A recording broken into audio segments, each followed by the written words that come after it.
Hey everybody, welcome to my video on installing trailer hitch on Volkswagen Alltrack. This is just some tips I found while putting mine on my car. The instructions that came with the etrailer hitch were pretty thorough, but a couple of things I ran into. One was I didn't have a tool to fit in the wheel well. Unless you take your wheel off, use a vice grip and a bit like this, and that worked great just to get those torques out. Another thing was this electrical connector. Just do as pictured here, and that should help you get it off. This is for the tail light. And the next thing was a torque screw that is vertical in the wheel well that you have to get to get the trim off. It won't come off until you get this one screw out, so make sure you do that.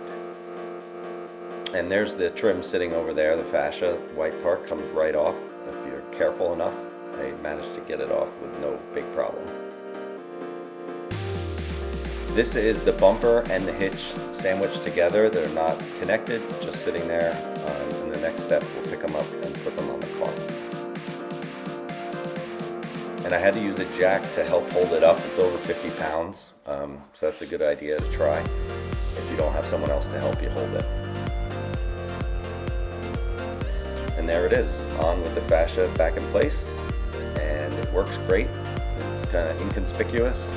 It's not sticking out at all beyond the bumper of the car. Thanks for watching.